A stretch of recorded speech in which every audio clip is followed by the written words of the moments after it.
Hey everybody, what's going on? Long time no see and chat with. I feel like it's been exactly a week. Whew. Oh, random banter. Oh, this is boring. I'm bored with this. Why don't I just start the episode? Hey everyone, welcome to Casting for Two, episode number 18. We are 18 strong, and I love it. This is your host, Chris. That is me. I am he. I just wanted to thank everybody continuing to listen to the show, and we got a good one for you today. He's a musician. He plays in a band called Someone Still Loves You, Boris Yeltsin. His name is Will Knauer, and he is the lead guitar, and he writes songs, and he's super cool and awesome. Very chill as well. I'm very excited I got this band on. Fan of them. I got their newest CD, Fly By Wire, which is out now, and they are on tour right now. And if they stop by your city, go see them, and then buy the soundtrack, or buy the soundtrack and then go see them, or do both things. Those are your options. There is no do none of those. You have to do both of those. But it was great chatting with him. We talked, a lot about music. Go figure, and a little bit about movies as well. Everyone knows I'm a movie buff, so I got to get my movie talk in every once in a while. But I was very excited to have him on, and you know what? Let's just start this episode. Let's just do it. Let's get into it. So sit back, relax, and let's listen. So, Chris, cue the music, please.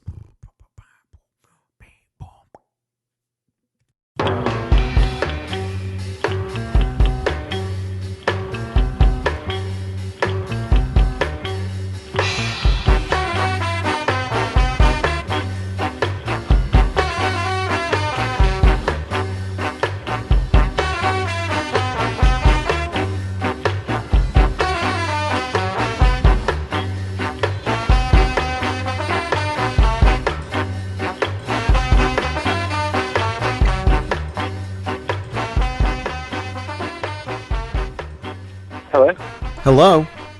Yeah, hello, this is Will. Hi, Will. It's Chris from the podcast. Hey, Chris, I'm sorry I missed the call. I just missed it. Oh, yeah, no problem. Okay. What's going on with you? Nothing. We're just getting our gear loaded up, getting ready to leave town today. Okay, well, where are you leaving? We're going to play in Columbia, Missouri tonight. Oh, okay, rock on. Yeah. Just thank you for making time for me. I know you're in the middle of a long tour. Oh, yeah, that's okay. Yeah, we're actually just leaving today for the first show, so this is a good time. Okay, rock on. How's the tour going so far?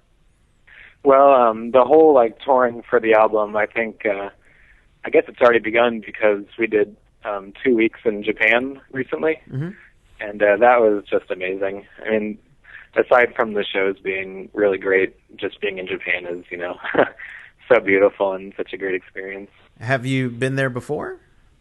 We played there last summer. That was the first time we went over there. So we were lucky that the timing and everything worked out for us to be able to go back again this year. Okay, right on.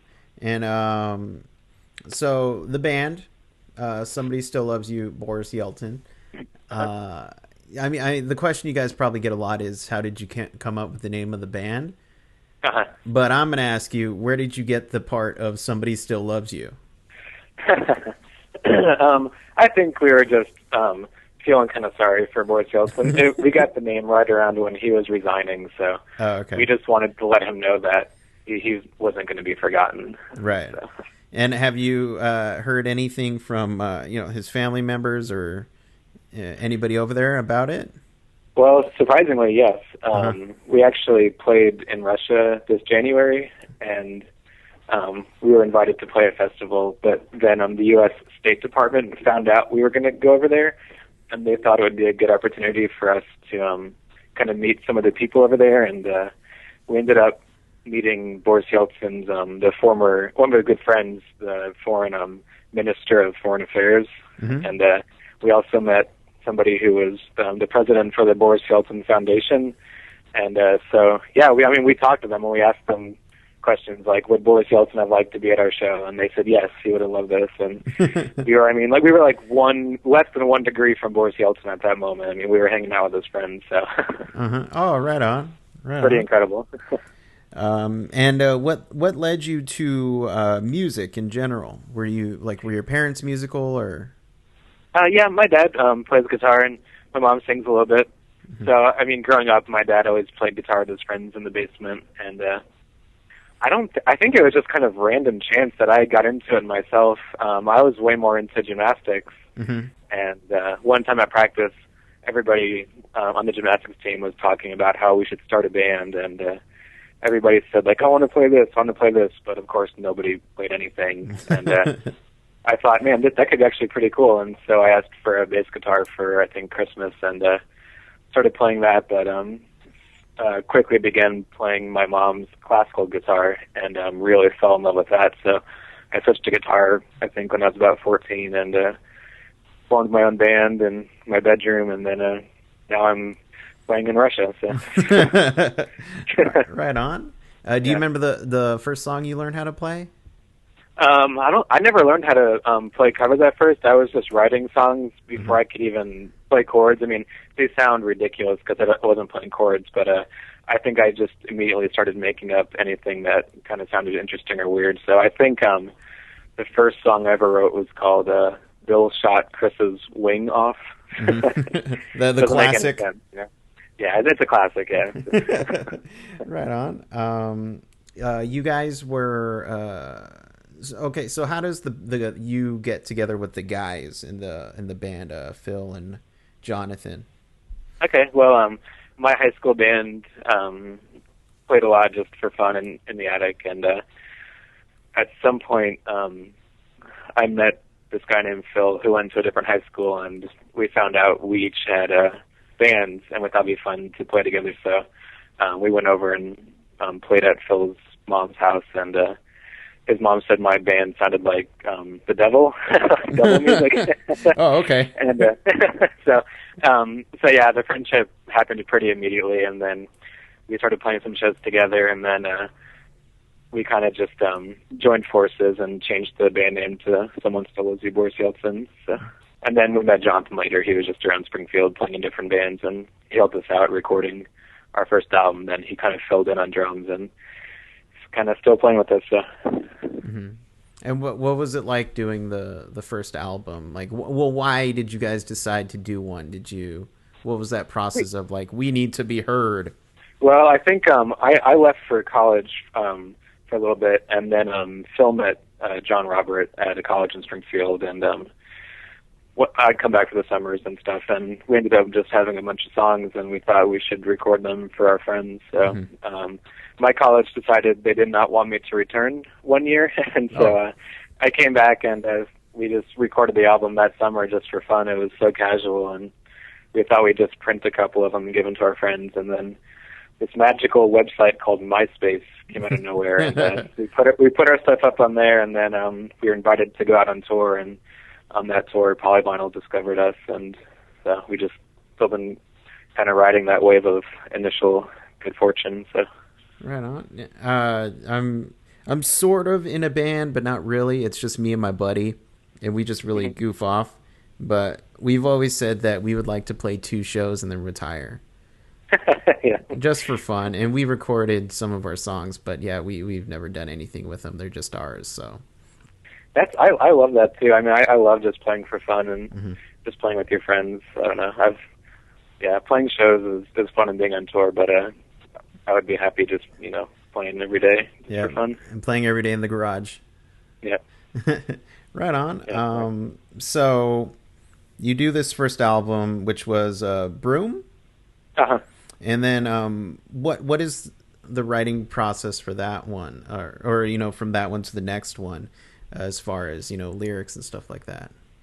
I think after being on tour that first time, I think we were in a really good place where we were practicing a lot, and we had a lot of good ideas left over from Broom, and so I think we worked a lot being on tour, and just getting that first experience of being on tour just really kind of propelled us into changing how we played and kind of having other things in mind while we were working and writing songs. And so, yeah, we just kind of went into the next one, Pershing, with a pretty good attitude and a lot of excitement after the first one. So. Do you have a crazy place that you've played at, or like a crazy story? Yeah, I mean, I have so many, I can't even. So anytime like I try to think of one, I can never do it. But then I'm at a party and I can think of, just start babbling about something. Yeah, gosh, I feel like even in Japan recently there was probably some kind of crazy show. I mean, the show in Russia was so bizarre too. We played in this giant complex, and we played this theater room, and I can't even. It's hard to explain what it looked like. It looked like you were definitely in the future, and the whole thing was almost like a rectangle at a 45-degree angle. So the seating went way up and really steep, and then we played like in this weird box area at the bottom, and looking up into these laser lights, it looked like I was in the movie 2001 at the end, when you're flying through all this stuff. And we thought they had arranged for equipment for us to play, and we got there and there was nothing for us to play. And so, I mean, that's kind of like a classic story for us, not being prepared and being in some foreign place. We don't know what's going on. So, I don't know. And yeah, you mentioned that you're about to, go right now to another city. What do you do to pass the time? Well, are you flying or busing it? No, we're just driving. We're gonna. Oh, okay. I'm waiting for Phil to get back here with the rental van. We're gonna load it up and just drive out there and just drive around East Coast next couple weeks. Okay. And how do you pass the time? Is it just sleeping, or do you have a 3DS or something like that? No, we don't. None of us really play video games. I think there's a lot of reading. I like to just stare out the window and just daydream for hours and hours. Even when I'm driving, I'll just be thinking about stuff. I'll realize I haven't even noticed the road for the past 22 minutes or something. Oh, okay. But, I'm a good driver. Oh, okay. All right. I do better like that. I'm more focused. A different part of my brain is working, I think. Mm-hmm. It's all muscle memory. Part. Yeah. So I don't know. It's sometimes we listen to podcasts, but we haven't really done that too much anymore.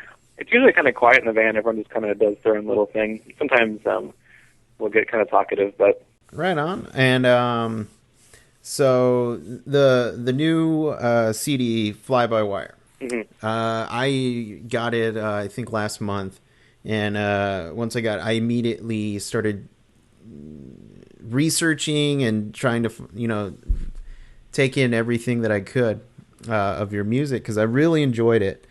What was, first of all, the first track, Harrison Ford?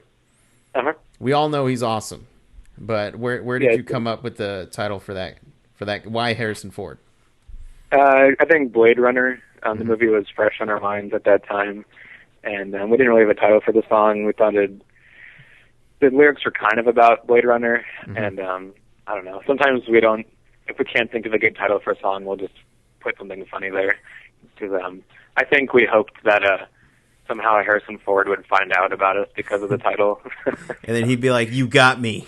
So yeah, so far we haven't been contacted, but I mean, heaven forbid, at his funeral, maybe you guys can play there. Yeah.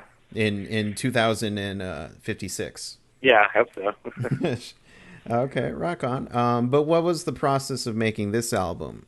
You've made a couple before. You're going into this one. It's kind of unexpected. We kind of decided to do it pretty quickly, and then when we talked to Polyvinyl about when they would need it finished, it looked like we only had a few months to kind of write a lot of the stuff and record it. So we just got together every day and worked all day, every day up in the attic at my dad's house, and it was pretty relaxed. It was nice just to be kind of hanging out again.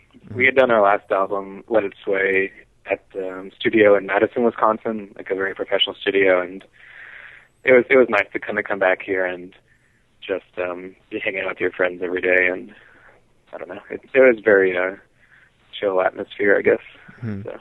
Is there one song off any of your albums that I'm sure you like them all, but is there one that you look forward to playing or forward to people listening? Yeah, I feel like there's a lot of songs that I really love playing live. It's pretty rare that I'll be sitting around my house and put on one of our CDs. It's kind of weird for me to. Yeah. to Hey, feel listen like to that. me. Yeah. I try. Yeah, I usually don't listen to our stuff, but live playing the songs is really fun. I really love playing All Hail Dracula. Mm-hmm. That song's really fun to play. Just some of the guitar stuff I get to do. So yeah, I think that song's pretty cool. And sometimes I miss playing older songs. Like The Oceanographer was this really bizarre song we used to close our shows with. It's from our album Pershing, and we used to do like extended kind of breakdown sections, and it was really fun. We'd always have the other band we were on tour with come up on stage and hand in some percussion stuff. So yeah, I'm looking forward to the new songs kind of getting played a lot more on stage, and it's neat to see how they kind of develop and become more like stage show songs compared to like the album versions. So yeah, Harrison Ford is a really great song to play live too. I think it really pulls the audience in. The part's been really good. Yeah, for sure. I mean, it pulled me in after that one song. I was like, done, let's do this. I must track these gentlemen down. Cool. So, but yeah, I'm looking forward to hearing that one. I really don't have any other questions. Did you have anything you wanted to talk about? Let's see. I watched the movie Final Destination 2 not too long ago. Oh, nice! Just like so amazing. I mean, the acting and the script. It's just really one of a kind. Have you've seen the second one? Yeah, I mean the second one's the best. Yeah. Well, not the third or the fourth. I don't know. I need to watch those. Maybe we can watch those in the van today. We'll just have like a Final Destination marathon. There you go. Yeah, I'm a huge movie buff, and I saw up to 2, and that's when I kind of checked out. Yeah. The fourth one, the main accident takes place during like a NASCAR race. Oh yeah. And I think that might be interesting, but I'm not sure. I don't know. It's like you do kind of have to be creatively messed up to come up with some of the deaths that they do. Yeah, kind of weird. And it's just like, I don't know. I was writing this one script, and it had some dark themes in it and stuff like that. And I remember just listening to the Drive soundtrack because it starts out happy and then goes very dark. And I remember sitting there just like being upset just because I was in this dark place. And then my buddy came in. I said, "Oh, thank God you're here. I need to get out of this right now." But I can't imagine people writing dark movies like that all day. I don't know. Yeah, it must change like what you dream about at night and just how you feel about things. I know, right? Yeah, it's weird. But what other bands do you like to listen to? It's kind of weird. I'm pretty bad about following music. I really don't even know how to kind of move around the internet very well. I'm kind of bad about surfing the web, I guess. Do people still say that? Maybe not. Yeah, sure, they do. Okay. They do now. Yeah, it's pretty rare for me to look up new releases and stuff. I kind of find one person that I really like, and then I kind of like discover everything about them compared to keeping a lot of stuff in my mind, but just learning a little bit about it. So I think I really like Marnie Stern. Do you know her? No. Marnie Stern, I think she's from New York, and she plays kind of really fast, kind of like shredding guitar stuff with really weird timing, but her voice is really pretty, and I don't know. It's usually not what I like to listen to, but I really got into her for a while. And then there's this crazy Japanese singer that I really like right now named Carrie Pamu. Oh. It's pretty insane stuff, and I think maybe just from being in Japan recently, it's really on my mind right now, but it's just all like crazy keyboard music, and it's like cute and disgusting. I really like it. Right. And when you're listening to music, what's your preferred medium? Like, are you a download kind of guy, vinyl? Yeah. I actually like CDs a lot. I still have a lot of CDs, and I like cassette tapes, and I do have some vinyl. I kind of have a mix of a lot of stuff. I don't ever use iTunes or download stuff. I'm not on my computer very much, so it's a lot of just cassette tapes people give me, or some vinyl that, like my dad's vinyl collection. I'll go through that and listen to a lot of stuff. So yeah, I don't know. I guess CDs, tapes, and vinyl. Yeah, but I don't have too much. I've recently started getting into vinyl about maybe 2 years ago. So if what I'll do is I'll listen to a CD, download it, and if I really really like it, I'll purchase it on vinyl. Oh, cool. So yeah. Yeah, vinyl's nice. I'm kind of glad it's coming back. I think that can be really beautiful. It's nice to actually have something to take home too, instead of just downloading something to a hard drive. Yeah, exactly. And I was talking about this on a previous podcast where it's always more impressive to see what you listen to out in the open instead of this little box. Yeah. Because if I see a wall full of records, I'm gonna be like, oh, that's awesome. Versus a hard drive with a million songs, I'm just like, well, I mean, that's kind of cool. Yeah, I think a lot of times the artwork is supposed to help kind of carry over the theme and represent how the artist feels about the music. So I think if you just see like a list of albums like on a computer, you're kind of missing out on the artwork and this extra layer of feeling or like mood that the band is trying to set for you. So I think it's nice to combine those two. I think people forget that it's kind of important to have like a visual reference to go along with the music sometimes. Oh yeah, definitely. Since you're busy touring, have you guys? I know you guys just put out a music video not too long ago. Yeah, Nightwater Girlfriend. Do you plan on doing another one anytime soon? Yeah, we're working on releasing another one from footage we filmed in Japan. This one is much more just lighthearted and us kind of filming each other compared to Nightwater. But the people at Polyvinyl seem to really like it so far because I think it seems to remind people of some of our earlier videos that were kind of charming and stuff. So I forget which one I saw. Natural. It was the one of you guys running. Oh yeah, the Let It Sway. Yes, that was a good video. Yeah, this is the same director for Nightwater. Okay. So that's pretty good. Can you reveal which song it is? I think it's going to be a song called Unearth. This kind of happens later in the album, and it's just kind of us hanging out in Japan and being ourselves, which people seem to like. So right on. Good. Yeah. I'm not holding you up from loading, or am I? Because I can do that if you don't. I can do that if you don't feel like loading. That would be great if you want to do that. Yeah. Hang on, I'm on a phone call. Extra stuff now. I don't know where everybody is. I'm in the basement. Just kind of my cat's sleeping in a pile of dirty laundry. I'm just kind of hanging out with my cat right now. Oh, okay. I probably should go up there and check on the scene if the guys are back, but that's okay. We're always behind schedule when we leave town. What if they left without you? We did leave somebody at a gas station one time. Really? Yeah. Driving off. So it's possible. Are you at home right now? Yeah, I'm at home. Oh, okay, gotcha. Okay. Yeah, we're just getting ready to leave for tonight's kind of the first show in the U.S. So. Is there any? I mean, I know they're all cool cities or something like that, but is there one city that you're looking particularly fond of going to?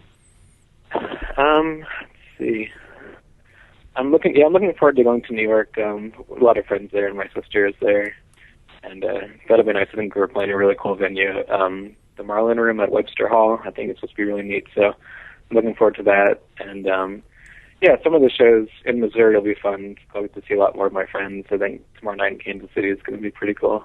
So I think I'm mostly looking forward to seeing different friends along the road. I don't think we're going to any new cities this time. But Pittsburgh is going to be cool. I like Pittsburgh a lot. Yeah. But unfortunately, I don't have anything else to talk about. So okay. I'll let you go do your whatever rock star stuff. All right. Whatever, No, I'm just kidding. But yeah, it was great chatting with you. And I'll try to pump the music out, of course. So. Okay. Yeah. Thanks so much. Yeah, it was good talking to you, and you take it easy. All right. Okay. Thanks a lot. All right. Bye-bye. All right. Bye.